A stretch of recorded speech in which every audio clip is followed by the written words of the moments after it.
Hello my lovely soul family, आपके लिए एक और रीडिंग है और रीडिंग रहने वाली है बेहद मज़ेदार। आपकी पर्सनैलिटी, आपकी खासियत, आपकी शख्सियत लोगों के दिल दिमाग में मचा रखा है जिसने कि बवाल। तो क्या बवाल मच रहा है आपकी पर्सनैलिटी को देखकर, लोगों के दिमाग में लोग क्या बातें कर रहे हैं, सब कुछ जानने की कोशिश करेंगे टैरो कार्ड के माध्यम से। मैं टैरो रीडर जुबली मिश्रा।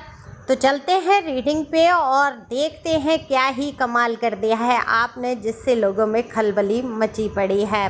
तो कार्ड मैंने पहले ही शफल कर लिए हैं, तो चलते हैं और देखने की कोशिश करते हैं कि आखिर दिमागों में बवाल क्यों मचा है। अब आपके तो हर काम को नज़र में रखते ही हैं लोग, जैसे कि आप कोई बड़े सेलिब्रिटी हो गए हैं। देखो, अपने आप को सेलिब्रिटी से कम भी मत समझो, है ना। जब जिसके ऊपर इतनी निगाहें हो, इतनी बातें हो, इतनी चर्चाएं हो, तो आप सेलिब्रिटी से कम नहीं हैं। लोगों को इतनी जलन हो जब आपसे, और ये जलन का कारण बस आपकी योग्यता और योग्यता ही है, क्योंकि यहाँ पर मुझे नहीं दिख रहा कि आप कम अकल हो किसी कारण से। लेकिन हाँ, कुछ लोग मुझे यहाँ पर अपने आप को, अपनी हिम्मत को, अपने आप को समझते हुए नज़र नहीं आ रहे हैं। क्यों नहीं समझते हो आप लोग खुद को क्यों डाउन करना है आपको? आपके अंदर वो काबिलियत है जिसको लोग देख पा रहे हैं, और लोग आपको डाउन इसीलिए कर रहे हैं कि आपके अंदर वो काबिलियत है।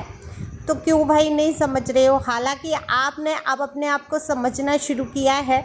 जो भी है बीता ताए बिसारिए, आगे की सुध ले। हमेशा से एंजल की गाइडेंस भी आती है और ये हमारे ग्रंथों में भी लिखा है, रामायण में भी लिखा है। तो जो वक्त बीत गया उसको याद करके दुखी नहीं होना है। वहाँ पर देखो, जो बीते वक्त की अगर मैं बात करूँ तो आपको बहुत कुछ कष्ट ऐसा सहन करना पड़ा जिससे उभरना आज तक आपके लिए मुश्किल हो गया। देखो, कुछ चीज़ें ऐसी होती हैं जो हमारे दिमाग पर इतना गहरा असर छोड़ देती हैं, एक ऐसी छाप, एक ऐसा ट्रॉमा कहते हैं क्या, वो हो जाता है कि दिमाग पे कहीं ना कहीं उसका असर तो पड़ता ही पड़ता है। तो दिल दिमाग आपका दोनों घायल हुए हैं। अपने आप को ठीक करने की आपने बहुत कोशिश की है और संभाला भी है आपने। देखो, आपके जो भी रिश्ता रहा या जो भी रिश्ते रहे, या जहाँ पर भी आपने कार्यस्थल से अगर आप सोच रहे हैं या कुछ, तो कुछ ऐसी घटना रही जो टावर मूवमेंट से आप गुजरे, क्योंकि तो टावर का कार्ड ही बता देता है क्या ही ना कष्ट आपने झेला, कैसे आपने अपनी जान बचाई है, कैसे अपने आप को आपने मजबूत किया है, तब जाके आज आप इतने तौर तरीके से खड़े हो पा रहे हैं, यानी कि खुद को समाज में स्थापित कर पा रहे हैं। आपको बदनाम किया गया, अपलाछन लगाए गए, यहाँ तक कह दिया गया कि आप दिमाग से ही कम हैं, आप पागल हैं, यानी कि आपका इलाज ही चल रहा है पागलपन का। लेकिन कोई सबूत जुटा पाए? मुंह चलाने में क्या होता है, कितनी देर लगती है ना। कहते हैं मांस की जीभें उठा के और रख दो, कुछ भी फ़र्क पड़ता है? किसी के लिए कुछ भी बोल दो।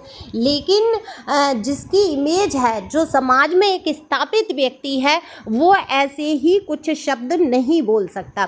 तो आपके अंदर वो गुण हैं। देखो, या तो ये पूर्व जन्म का कोई ऐसा कर्मा है, कुछ आप ऐसी पोस्ट पे रहे या ऐसी बड़े ओहदे पे रहे कि आपको जो भी शब्द आप निकालते हैं बड़ा ही चुनकर, बहुत ही सोच के आप समझते हैं कि शब्दों की वैल्यू क्या है, कहाँ पर मैं ऐसा कुछ बोल गया जिससे कि मैं ही ना कहीं नीचा देख जाऊं। तो ये सही सारी बातें सोच के आप लड़ाई झगड़े में भी इस तरीके से बोलते हैं। एक सभ्यता आपकी वहाँ भी झलकती है। आप गंदा नहीं लड़ सकते। आप किसी को गाली देने से पहले 1000 बार सोचेंगे। मतलब अगर आपके मुंह से गाली निकली है तो निश्चित बात है कुछ बहुत ही बड़ी बात हुई है, तब आपके मुंह से गाली निकली है। नहीं, आप ऐसे इंसान हैं, आप गंदे शब्दों का प्रयोग नहीं करेंगे। आपके अच्छे ही शब्द सामने वाले को हिला के रख देंगे। आपके बोलने का वो तरीका है, कम्युनिकेशन स्किल कमाल का है, थ्रोट चक्र आपका एक्टिव है, जिसको कि ईश्वर ने गॉड गिफ्ट दिया है कि आपके शब्द ऐसे चुने हुए होंगे, सामने वाला बिना गोली के मर जाना है, उसको इतना शर्मिंदा आप करके रख देंगे। लेकिन आप अपने शब्दों को जाया नहीं करते, वेस्ट नहीं करते, क्योंकि आपका दिल दुखाया है, बहुत कष्ट से आप गुजरे हैं। तो आप ऐसे लोगों को अब महत्व नहीं दे रहे। अब आप गांधी मार्ग पे चलेंगे, यानी कि शांति वाला मार्ग अपनाएंगे। बहुत हो गया बवाल, बहुत हो गई लड़ाई झगड़े, बहुत कर ली बहस, अब कुछ समझ नहीं आ रहा इन लोगों को जिन्होंने आपको परेशान किया। तो आपने क्या किया है, शांति का मार्ग अपना लिया है। जो मुझे नहीं समझ पा रहा, जो मेरी वैल्यू को नहीं समझ पा रहा, अगर इसको मेरी वजह से कष्ट हो रहा है, मैंने इसको अच्छे से भी समझा लिया, मैंने इसको लड़के भी समझा लिया, मैंने इसको प्यार से भी हर तरीके से डील करके देख लिया, लेकिन वहाँ पर कोई फ़र्क नहीं पड़ा। तो कहते हैं ना, चिकना घड़ा हो जाता है इंसान, है ना। सामने वाला बदतमीज है या अब्यूजिंग कर रहा है या आपके चरित्र पर ही उंगलियां, लास्ट ऑप्शन रहता है एक दूसरे को नीचा दिखाना कि भाई इसके चरित्र पर उंगली उठा दो, ये गलत है, इसने ये किया वो किया, बवाल उठा दो। लेकिन समाज में आपने साबित तो किया है, लोग आपको जान रहे हैं, आपकी पहचान बन रही है, आपकी पर्सनैलिटी स्ट्रॉन्ग है, और आपने कह दिया है ऐसे लोगों से कि भाई तुम हो कौन, तुम इतना महत्व नहीं रखते मेरे जीवन में कि अब मेरी मानसिकता को हिला सको या मेरे दिल में वो दर्द पैदा कर सको जिसके लिए मैं बहुत रोया हूँ, बहुत दर्द महसूस किया है। क्योंकि जब तक आप किसी से जुड़े रहते हैं, प्यार करते हैं, हद से ज़्यादा किसी के लिए सोचते हैं, उसका भला चाहते हैं, वही आपकी आंखों में आंसू भर देता है। ये कुदरत का नियम कह लीजिए। उस व्यक्ति की मैं कोई गलती नहीं कहूँगी, मैं कहूँगी वो तो बेचारा है। आप कहेंगे कि इतने बुरे व्यक्ति को बेचारा कह रहे हैं, मैं जितने भी बुरे कर्मा करने वाले लोग हैं उनको बेचारा ही कहती हूँ, क्योंकि जो सज़ा उनके लिए निर्धारित हो जाती है वो आप भी नहीं देख पाएंगे। इतना कष्ट वो भुगतने वाले हैं, अभी हंसी में खुशी में सब दिख रहा है, आपको लग रहा है बुरे लोगों की मौज है। नहीं, और बढ़ावा देते हैं। भगवान कहते हैं 100 तक गिनती गिनो, तुम्हारा सिर तो मुझे काटना है। शिशुपाल को बोला था, अब वो 100 की गिनती पूरी कर रहे होते हैं, किसके कर्मा का घड़ा भर जाए तो और सुख लो। और जो पूजा पाठ करते हैं, जो अच्छा कर्मा करते हैं, कहते हैं उनके जीवन में दुख आ रहे हैं, तो वो जल्दी जल्दी अपना जो अनजाने में कर्मा हुआ होता है ख़त्म कर रहे होते हैं, इसी जन्म में काट के ख़त्म करके एक अच्छा सुख, एक अच्छा जीवन जीने की आगे की श्रेणी में रहते हैं। तभी तो कहते हैं सुख के बाद, दुख के बाद सुख आता ही आता है, दुख का भी अंत होता है, हर चीज़ का अंत होता है, और सुख के बाद दुख आता है। तो ये जो सुख चल रहा है ऐसे लोगों के जीवन में, ये किस लिए चल रहा है?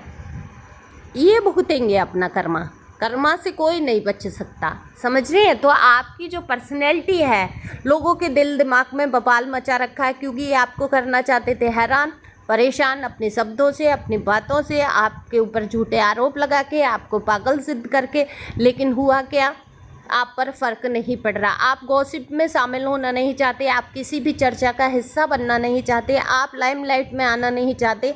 इन चीज़ों के लिए आप अपने जीवन को तो बढ़ाना चाहते हैं, आप अपनी वैल्यू को तो दिखाना चाहते हैं कि हाँ आप भी कुछ दम रखते हैं। और ये वैल्यू जिसने समझ ली, अपने आप से प्यार कर लिया, खुद की इज्जत करना आपने शुरू कर दी, दुनिया का कोई इंसान आपकी बेइज्जती नहीं कर पाएगा। वो कह रहा है, वो हमारे शरीर को कह रहा है, वो कह रहा है, हमें पता है वो झूठ कह रहा है। वो जो कह रहा है, क्या मैं वो हूँ? नहीं हूँ। तो ये किस खेत की मूली है? तो सामने वाले को आप इस कदर इग्नोर कर रहे हैं, इस कदर इग्नोर कर रहे हैं कि ये बौखला रहे हैं, इनमें बवाल मचाइए। तो आपको इरिटेट करना चाहते हैं, आप इनको इग्नोर कर रहे हैं, इरिटेट हो नहीं रहे हैं, परेशान आप हो नहीं रहे हैं, मन पे आप भजन रख नहीं रहे हैं। मैं तो चला मस्त मस्त मस्त वाली चाल चल रहे हैं, है ना। वो कहते हैं ना कि कुत्ते भौंके हजार और हाथी चले मस्त चाल। तो मस्त चाल से आप आगे बढ़ते जा रहे हैं। आप वो दिल में जो दर्द था, जो दुख था, जो आप टावर मूवमेंट से गुजरे थे, जिस कदर आपको नीचा दिखाने की कोशिश की गई थी, आज आप नीचा देखना बिल्कुल छोड़ चुके हैं। आपने अपनी वैल्यू को पहचाना है, आपने अपनी क्षमताओं को जाना है, आपने अपनी योग्यताओं को जाना है, और इस योग्यता पे आप आगे भी कदम बढ़ा रहे हैं। तो आपको देखो रिजल्ट भी मिलेंगे।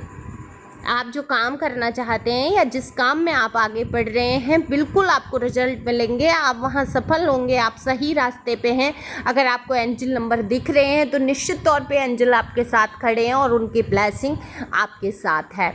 तो आपको घबराना नहीं है। ऐसे लोगों में, ऐसे लोगों के दिल दिमाग में बवाल मचेगा ही, जो कल तक सोचते थे कि इसको तो हम खूब परेशान कर लेंगे, अगर हम इसके लिए ये बोलेंगे तो इसको ये असर होगा, वो बोलेंगे ये असर होगा, ये आगे बढ़ ही नहीं पाएगा, ये हमेशा ऐसी एनर्जी में रहेगा। वो एनर्जी ख़त्म हो रही है, देखो कितने ही लोग मुझसे टैरो ट्रेनिंग के क्लास के लिए बुक करा चुके हैं और ऐसी ही परिस्थिति से हैं कि उनके सामने इतने रोड़े अटकाए जा रहे हैं कि वो क्लास ना ले सकें। फ़ीस आ चुकी हैं, सब कुछ हो गया है, लेकिन वो हिम्मत नहीं हार रहे हैं। उनको पता है कि आज कई लोग ऐसे हैं सालों से सीख के बैठे हैं लेकिन रीडिंग करना नहीं आ पा रही है क्योंकि दिमाग ही नहीं शांत हो पा रहा है। अब वो आज कमर कस चुके हैं और आगे बढ़ेंगे। मुझे भी पता है उनके साथ ब्लेसिंग है ईश्वर की, वो निश्चित आगे बढ़ पाएंगे। जिसने कमर कस ली, जिसने ठान लिया, वो पीछे कभी रुकता ही नहीं है। तो आप हो कमाल, आपकी एनर्जी हो रही है कमाल, उसको ये नहीं बर्दाश्त कर पा रहे हैं लोग, तो इनके दिल दिमाग में खलबली मची है। कौन सा ऐसा प्लान बनाया जाए जिससे कि आपको मात दी जाए। तो आप जान सकते हैं इन सभी के प्लान, क्योंकि ये जनरल रीडिंग है तो आप पर्सनल रीडिंग ले सकते हैं, पर प्लीज़ पर्सनल रीडिंग फ्री नहीं होती है, व्हाट्सएप पर ही संपर्क करें। Thank you for watching my channel. Thank you angel, thank you God, thank you प्यारे व्यूवर्स।